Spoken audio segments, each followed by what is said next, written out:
Hey, what's up, fellas? Welcome back. What's up, gentlemen? Right, talk some fantasy football. Absolutely. Me too. Just trying to stay awake today. Yeah. Took an extra shot of Jolt. You ever have that Jolt caffeine? I've not tried that. Yeah, your parents made you think that your heart was going to explode if you ever had a sip. It was like cup of coffee, relax. Jolt Cola, right? That was like when Mo told me she thought she went blind the first time she smoked weed, and so I was like, I'm never doing that. I think I see better now. Yeah, I absolutely do. I take my glasses off. Sharp. Alex, do you think your mom can name all 9 or all 8 planets? Oh, that's a great question. I don't. I think she'd come close, but I don't think she can. Yeah, I don't think I could either. So I don't think my mom can name the planets. It's a test. Pretty much everybody I've asked that to, nobody said yes. Nobody. Yeah, my mom's got that. Yeah. Oh, yeah. All over that. And we asked Nick, and I think it was the same. We had the same determination that there would be a lot of outrage that Pluto was no longer a planet. Yeah, they're just super angry. So we are heading into week 8, week 7, and everybody looks like we're back jammed in the middle, right? We have one team at 6-1, 2 teams or 3 teams, 4 teams, 4 teams at 5-2, 2 teams at 4-3. Was that 5 teams at 3-4, 2-5, and a 1-6 at Kristen Hagel? So we're all back in the middle again. Well, at least Hagel has the Kiss Bowl to look forward to. I Yeah. mean, no matter how this shakes out, she's got that going. Yeah, they're eventually gonna have to go back and watch that episode so they can learn what the Kiss Bowl is, right? She clearly didn't watch it. No, I even tagged it in the show notes in case anybody was reading those. So that one day, like 15 years from now, the boys are going through these old YouTube videos of their dad. Like, what the hell was the Kiss Bowl?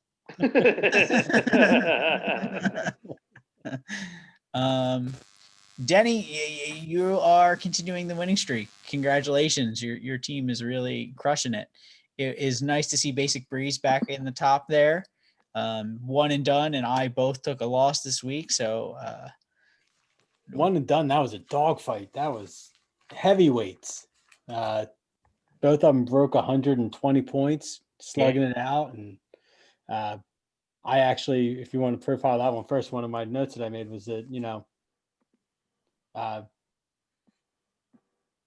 Jonnu Smith and Greg Zuerlein don't put up incredible numbers, and she still manages to put almost 140 points up.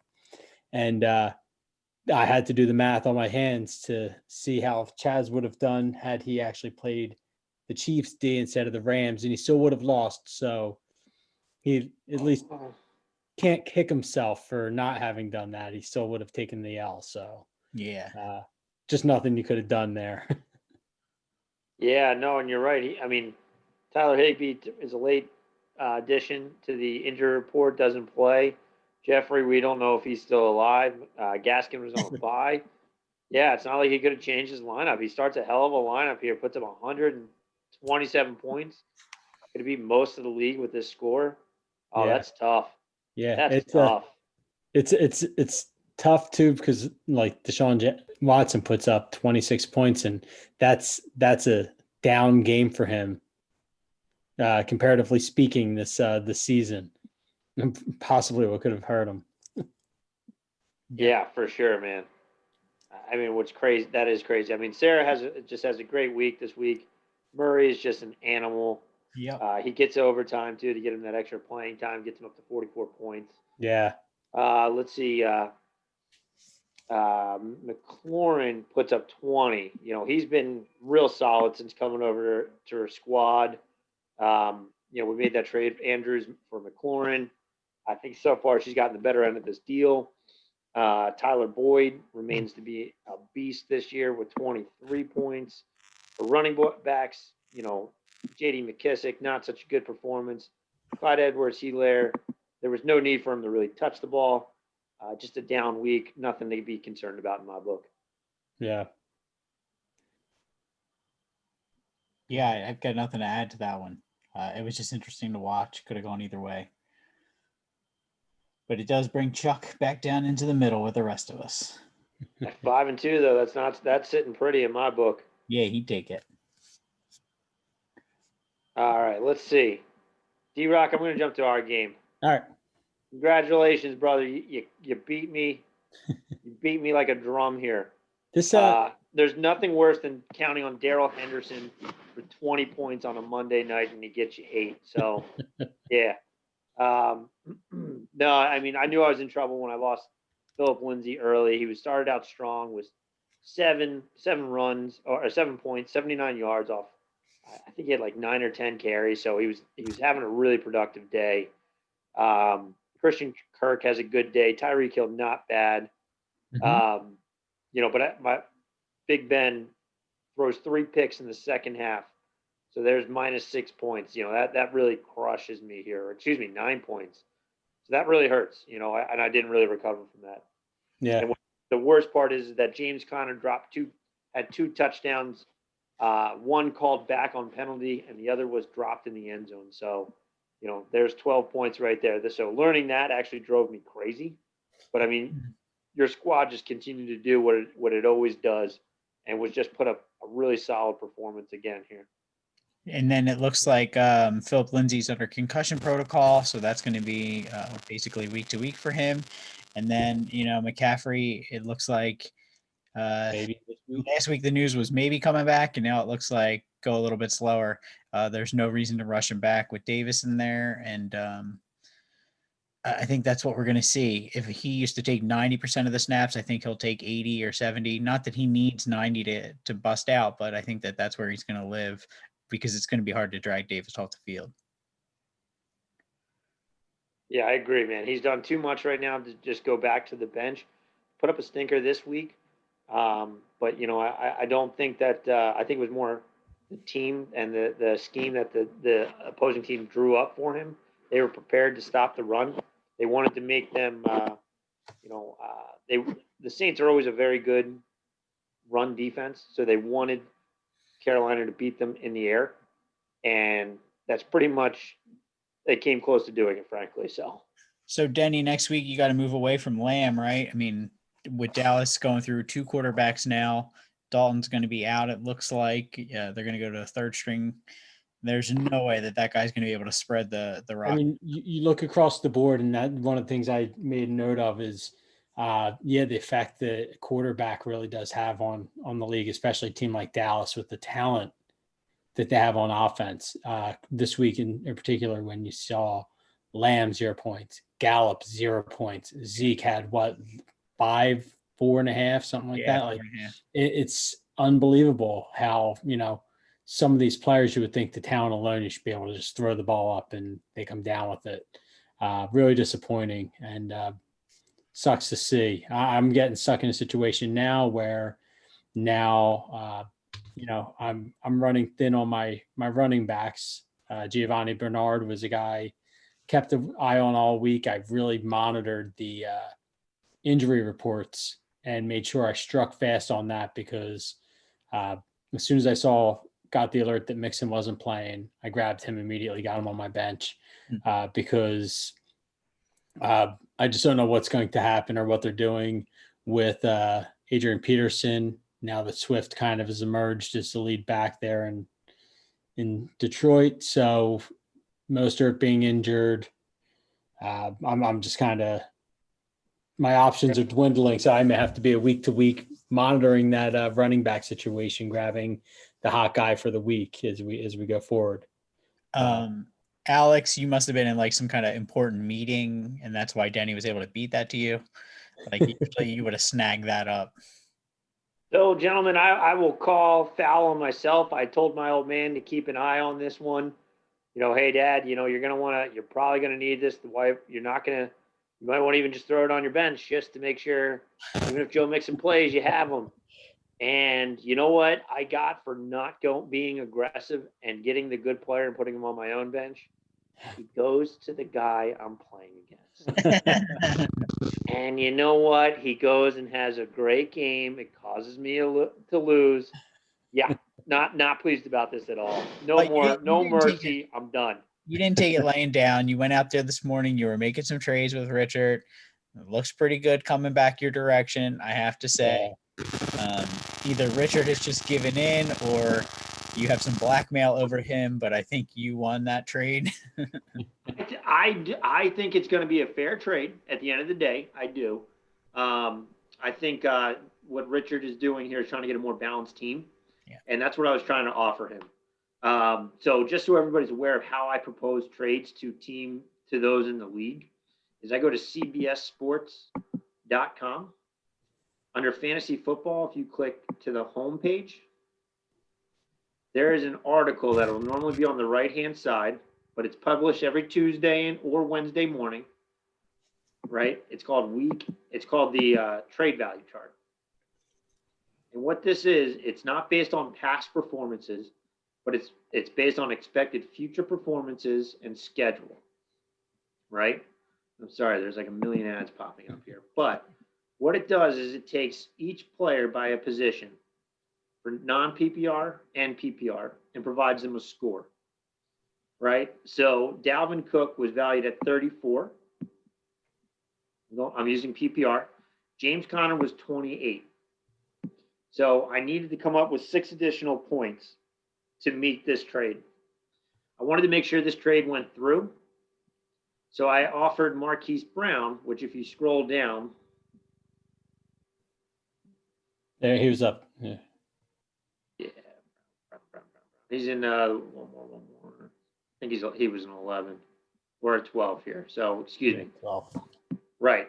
So I actually overpaid technically by six points, but I really wanted a solid running back. A top tier, top 5 running back. James Conner is going to be in the top 10 to 12 position, and Marquise Brown is going to be a top 24 receiver. So I think it's a fair deal. I then flipped Hayden Hurst for Madison to get that backup running back because Cook does have that injury history. So I agree. For me, I got tired of waiting for CMC to come back.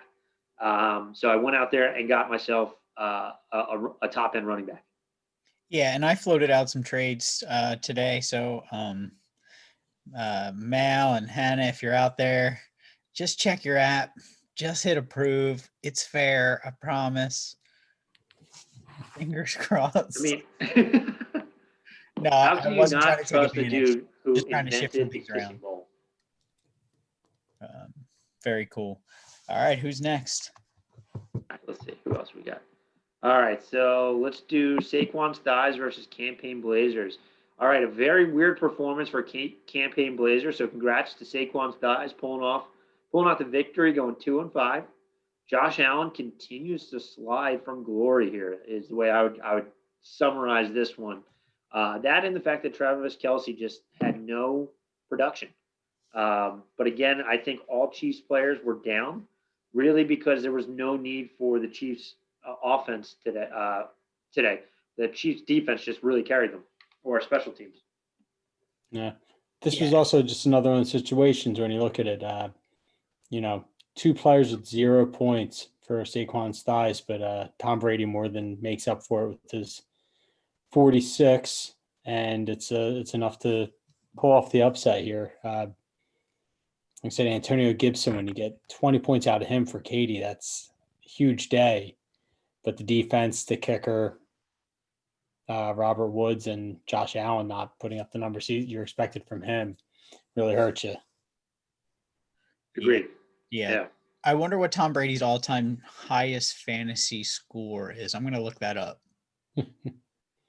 Using metrics. Certainly not expected against Las Vegas. I thought their defense was a little bit better than that, and was going to make it more of a competitive game.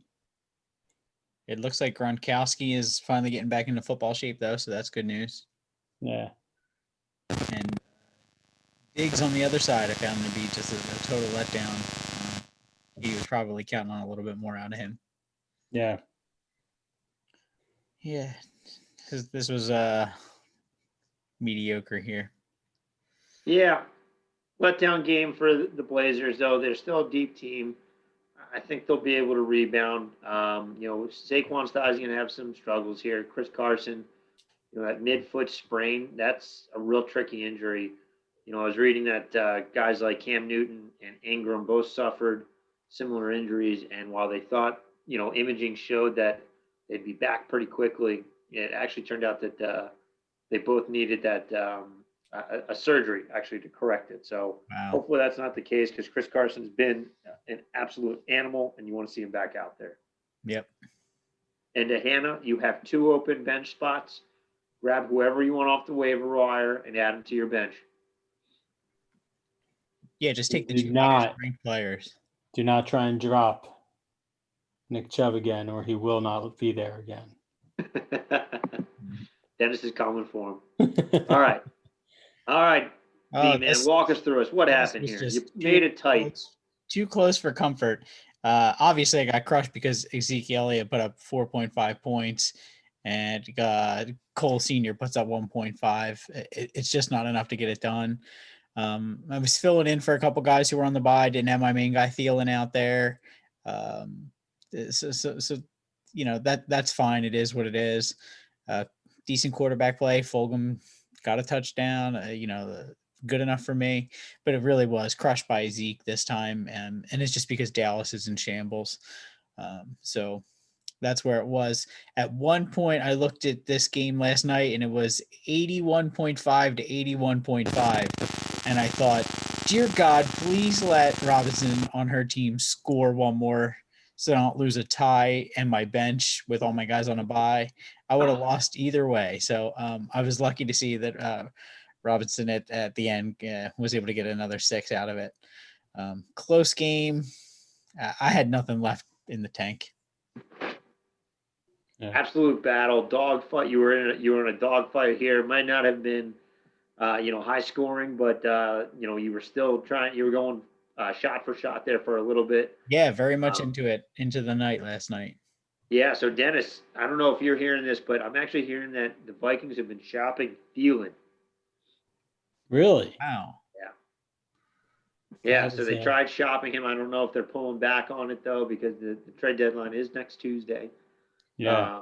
So I did hear they were trying to shop him, which I thought was very, very interesting. Yeah. It's weird because you always hear the big names, and they never seem to move, because they're every year, there's these huge names out there. And because you're also saying Michael Thomas. Right. Is possibly, they're looking to deal him as well. Yeah. It'll be really interesting. Wentz, another wild game of mention here. Just throwing look, Wentz is cool if you were playing in the schoolyard and you need a dude who's just gonna jump off the jungle gym and shit and score touchdowns. Cool. Or watch me throw this football off the wall and then the guy's gonna catch it. But as a professional football player, he looks crazy. He looks stupid out there. Because he's got a line almost comparably as bad as the Dallas Cowboys, so he's scrambling just as much. Yes. Yeah, he definitely has no protection, but still, he just take 2 steps. If it's not there, throw it away. Come on, that's agreed. That's why Nick Foles stays right in the zone. 2 steps, toss. 2 steps, toss, and no touchdowns. One of the things I would love to take a look at. Is the DSTs. Sorry, guys. I was just thinking about this. The DSTs, I feel like they've been wildly inconsistent this year. And I don't know if it's because of the changes in the training schedule with COVID, but I just feel like there hasn't been a steady, consistent defense. Yeah, I wonder if anybody sees that as a value, because I definitely see it as a handicap each week. I'm like, who am I going to put in this spot? I never see it as an asset. Right. I hear you, especially since they're getting negative points now. That actually you really have to pay attention to that. Are there leagues where you can have no defense? Yeah, we can choose. We can alter if I'll tell you what, we'll pay attention to it.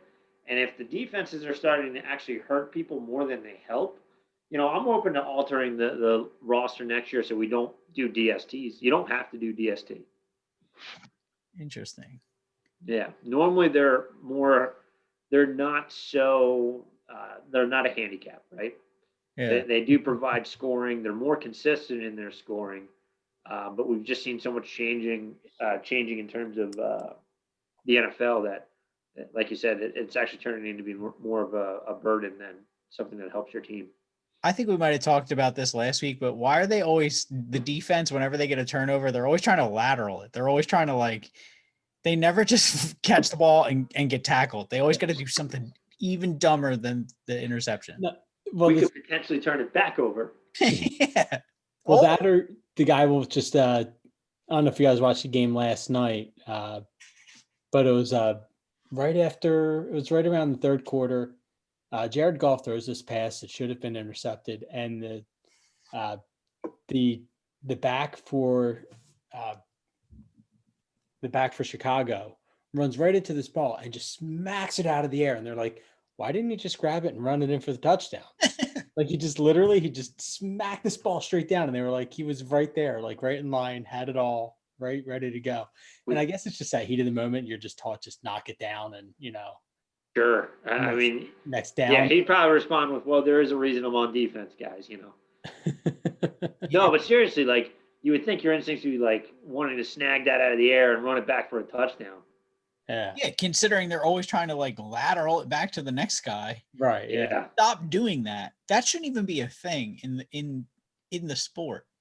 This backward lateral ladder play, forget it. You shouldn't be penalized if it doesn't work. And only because I have to get it in once a week and talk about it. How about DK Metcalf? That was pretty awesome. That was 23 miles per hour. Not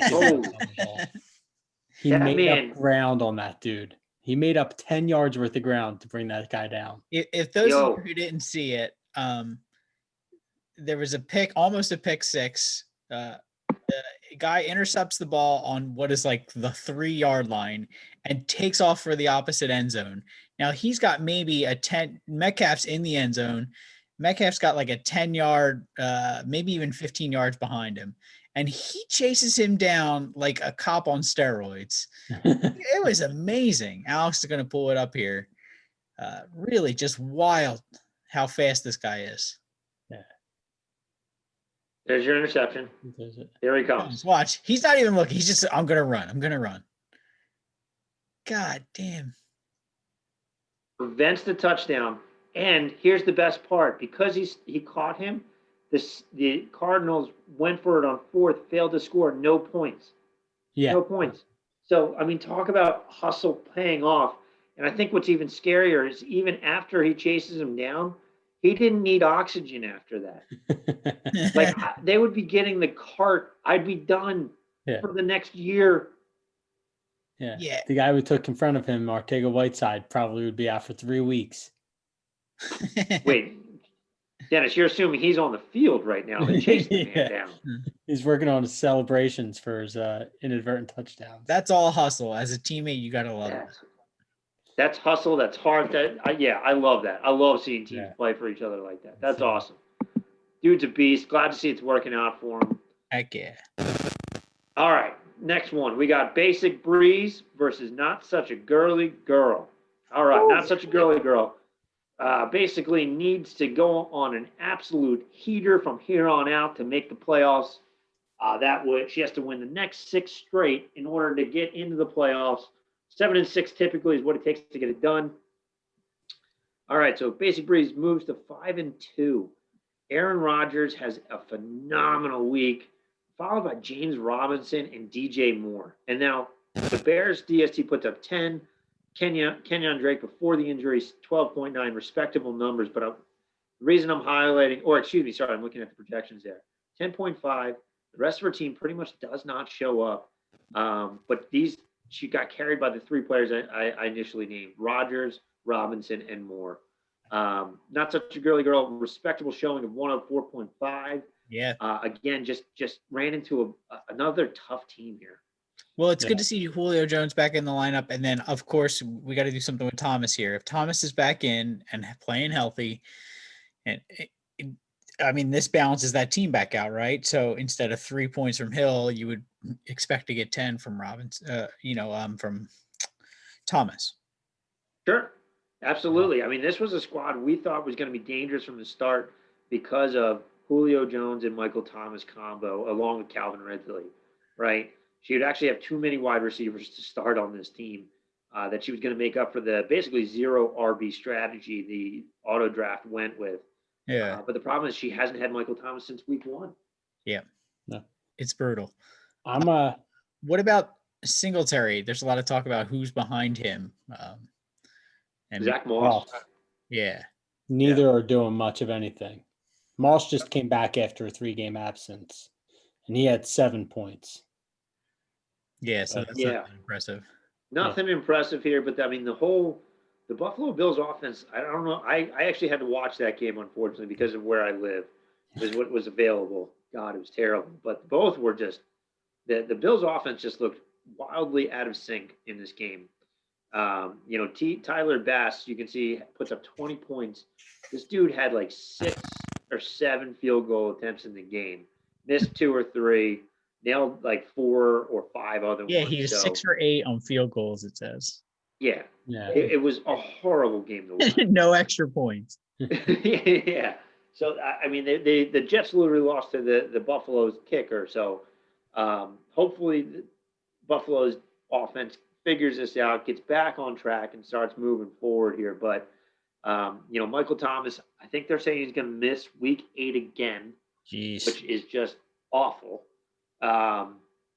Let's just hope, that he can come back soon and get back into his playing way or his normal ways. You know what? If you look at all of these games, you just look at tight ends. Just had a rough week, man. Nobody had a tight end with any points. It's brutal. I also wanted to swing back to something.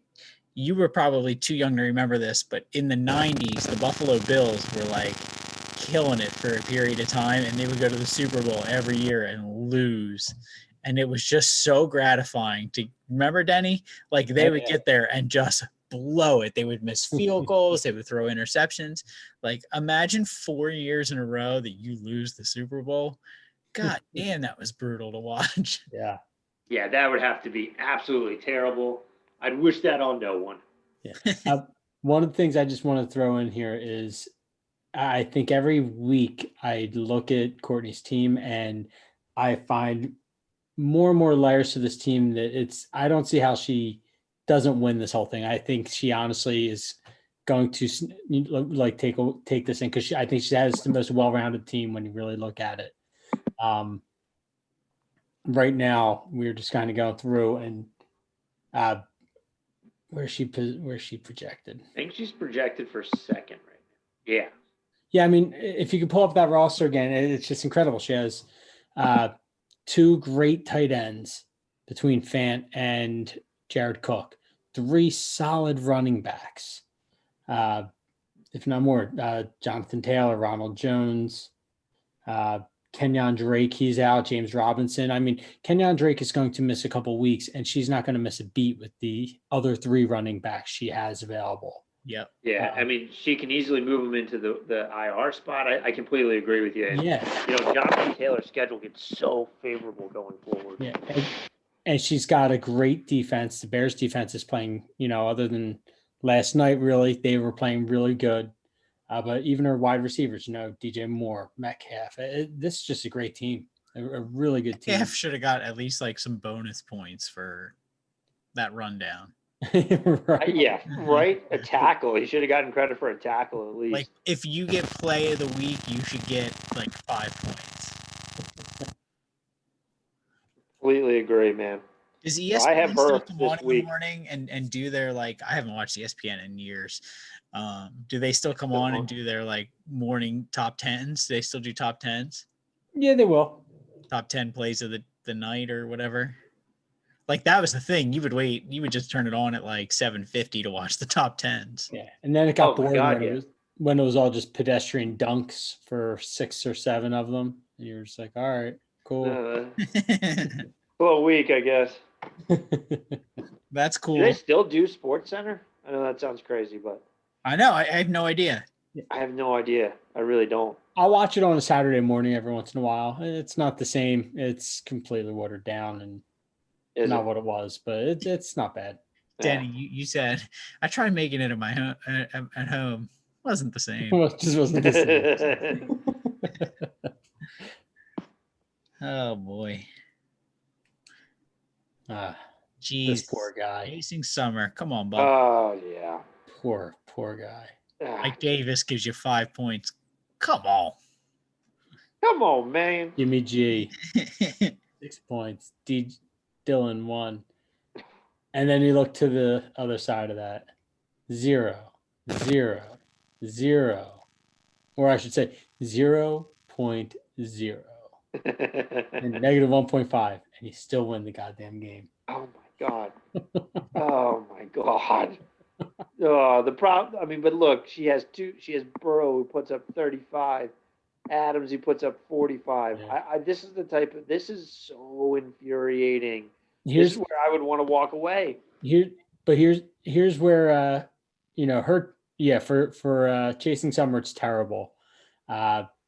For Knitter, she's in big trouble because now you're looking at, is it Chark tear his ACL? Oh, did he? Which one of the Jacksonville receivers tore their ACL? I think it might have been Chark. I thought it was Westbrook. You're right. It was Westbrook. Never mind. But Austin Hooper may miss a couple of weeks. He had an appendectomy. Yep. Odell Beckham Jr. gone. So there's 2 players off the board for her right now. Well, She'll so do all right. I was trying to offer some help today. This is one of the trades that I tried to initiate here, in that this team could be rescued with a stud running back. And that's why I threw Ezekiel Elliott out there in exchange for Devontae Adams. I could use some help in receiver. Elliott can anchor the running team there, and then they could patch in some wide receiver help around him. So we'll see if it goes anywhere, but it could be a little bit of a facelift for this team, especially as they go into this week, really paying attention to the waiver wire and trying to clean this list up. I think that's probably the best move here. Like a fresh start at week 8. Yeah, because Boston Scott, you're not getting more than another week out of him. Right. Maybe Devontae Freeman, I don't think you can count on that production every week. He had no points. Never mind. Yeah. I was looking at his projected score. I keep doing that too. The reason where it hurts too, at least in the trade possibilities, is that Beckham went down. Had Beckham not gone down, then you could probably afford to lose a receiver or swap out. But right. I'm really talking two top 3 players. So at least from that end, it makes sense. But we will see where this goes. Yeah, so hopefully better days for Chasing Summer. That's just truly unfortunate here. Yeah, that's frustrating. All right, on to the next. Philly Special versus Lego My Mego. So now, how long has Philly Special had Antonio Brown on his list? Picked him up this week. Really? But what were they? They were listening in. How did they know? I don't know. They must have been listening to this podcast. We got fans, guys. Well, with Antonio Brown going to the Buccaneers, you're definitely going to see him get some play, get some time. I don't know. Does he have to sit out for a little bit, Denny, under that protocol, or what? He has to clear the protocol to get in, and he's still. So here's the thing: he's comes off of suspension, where he's eligible to play after week 8. But I think the league can still impose disciplinary penalties on him. So he still may be penalized. I'm sure he won't be, but they could still suspend him for a little bit longer, was my understanding of it. Yeah, so you are right. They are still technically investigating other incidents. They haven't ruled, but he can technically play week 9 if they rule no further action on that. Right. So I'm not sure what's taking so long. I would think that the Bucs did some type of due diligence with the office, maybe with the front office at the NFL, understand what type of consequences were coming. For me, I almost, well, I think he's matured, was that everybody has said about Brown. I don't know that this really helps that team. I actually think, if anything, it disrupts a team, an offense that was already clicking. So we'll see. Yeah, and offense was just starting to click and really find himself. And then also a head coach that he's had issues with. Him, they were together in Pittsburgh, and Bruce Arians was not a fan of him there. That's why I think it's funny. I mean, who's calling the shots? Do they go to Tom Brady? And is Tom Brady like, this dude rocks? We got to bring him in here? I don't know. That's a great point. I forgot about Arians at Pittsburgh. That's it's going to be interesting. Yeah, another name out there that is interesting, and I don't think I'm going to take a flyer on him, but someone who is maybe a little desperate or looking to ignite it could be Des Bryant signing practice squad with the Ravens, which doesn't put him on the team yet, but it looks more and more likely that he could actually wind up playing some meaningful football this year. Yeah, no, it's 2 years since he last played football, but picked up by the Ravens. They were originally in on the Brown sweepstakes. I know they've been looking for receiver help, so you're right. He could be back this year. Yeah, I mean, you figured the only thing that kept him out of the last contract was really the blown ACL.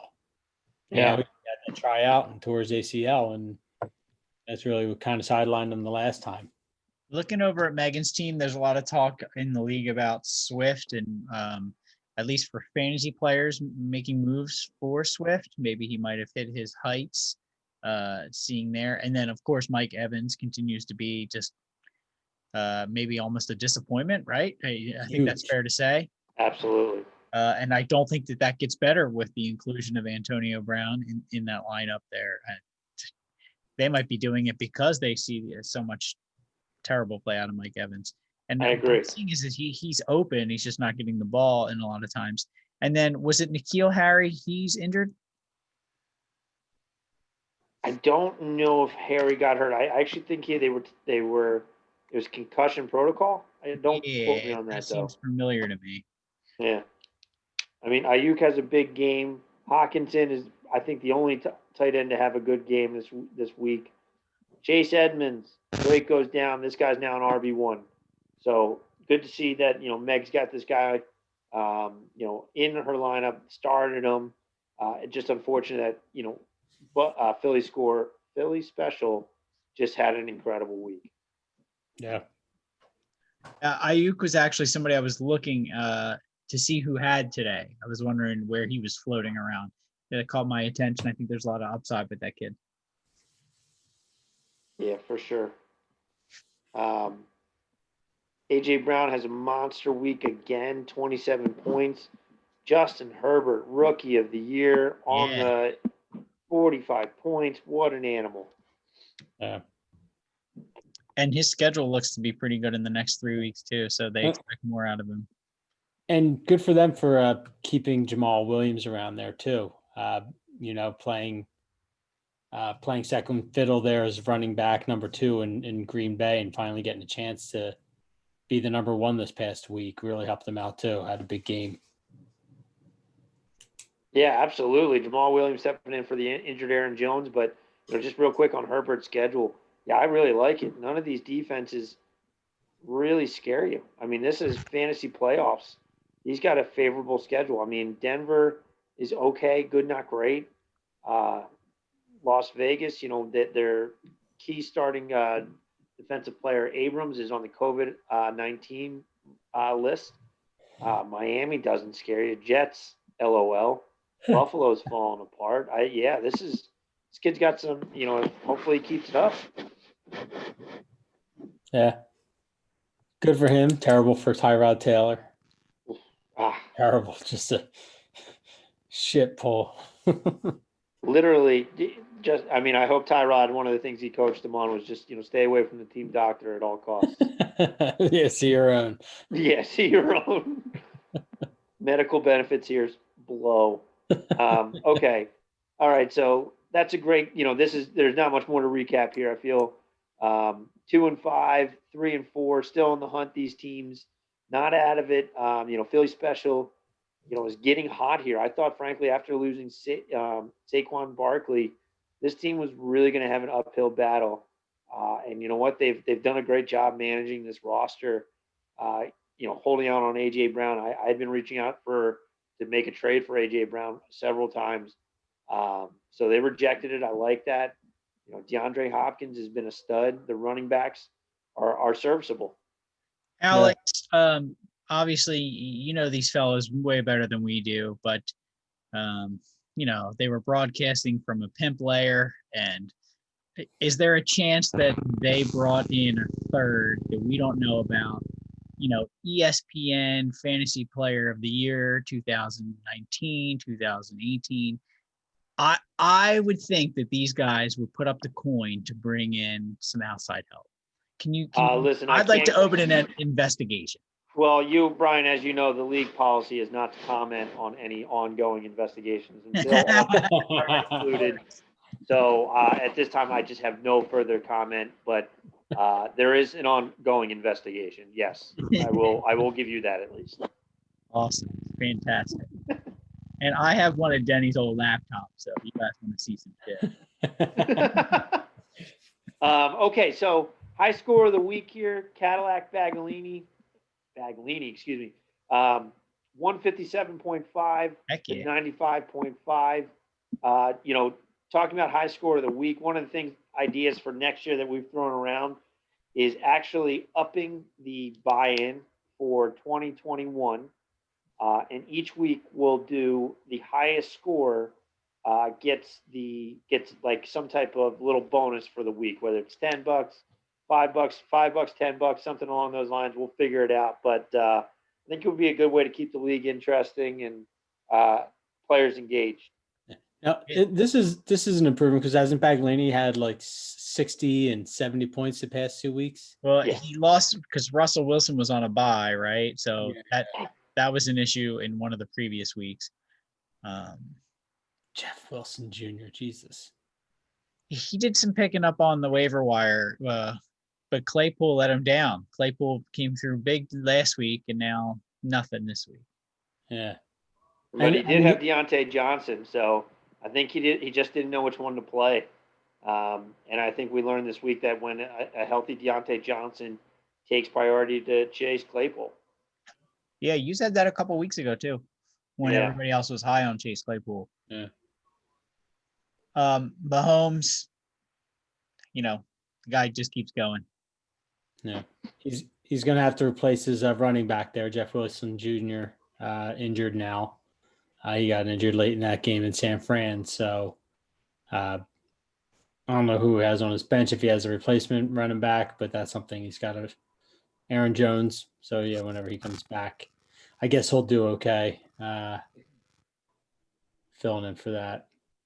Yeah, no, you're right. He's from a running back standpoint, he's very shallow. You're hoping Aaron Jones. It sounds like he was close to play. He did fly with the team, so he should be back next week. So he should be able to fill that gap. Wilson will move to IR, and his wide receivers are pretty legit. He should be okay. Yeah. Looking at Richard's squad, Dalvin Cook, he just traded him to me. He's going to get a top 10, top 12 running back to replace either Frank Gore, Joshua Kelly here. And then he's going to add to replace Deshaun Jackson with Marquise Brown. I think this makes this a more balanced squad. Oh, absolutely. Yeah, I think with Patrick Mahomes, this is actually a squad that can turn it around again. Yeah, it would be cool to see that go on a nice run in the other direction. That would be fun. Yeah. And as long as you can count on Tyler Lockett getting you 46 points a week, I mean. Talk about a player that's all over the place. Let's pull up his score. So yeah. I think like the last 3 weeks. Let's see. All right, 13 week 1, 15, 35, 4, 6, 5, 46.5. Holy crap. Yeah. It's a definition of it. He has 2 3 touchdown games. Yeah. That's and then 1 and none. Yeah, that's something else. Yeah. So while Old Pyros was originally projected to win the league, I think this trade's going to help benefit this team, balance it out a little bit more. I think hopefully better days are ahead. Cadillac Baglini, I like there. The squad is still pretty solid. Let's just take a quick peek at their schedule rest of the year. Let's see. All right, so on deck, he has Lego My Mego. Not Such a Girly Girl. Wolfman's got Nards. Championship rematch. Those last three are terrible. He's got the Gauntlet right up before the playoffs. Whew, that is. So next 3 weeks, I'd like it. It's a pretty soft schedule. But then the final 3 weeks, it gets tough. So he needs to lock up some wins early here to be in a favorable position going forward. Yeah. All right. What are the standings? Who makes the playoffs? All right. So let's see. We ended today. If we ended today, final standing projections. Let's see. Oh, I hate the way they do it this way. All right. So let's see. I would be out. Richard would be the 8th seed. Joe Baglini would be number 1. He would be 1st seed. Brian, you are 7th. Dennis, you are at 6th. Despite your record, you are getting no respect. Yeah, that's crazy. Let's see. Who's 5? One and done. Your dad had 1 and done. Parade Day Survivors has jumped to 4. 3 is Campaign Blazers, and number 2 is My Better Half. All right. Now let's see who's getting our rusty ass. Not Such a Girly Girl would be a repeat winner. All right. So I think they do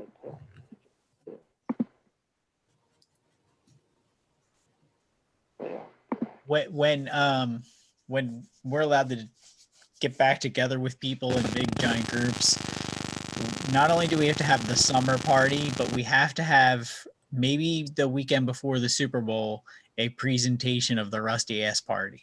I kind of agree. I think somebody's missed out on their year with the ass. Yeah, right.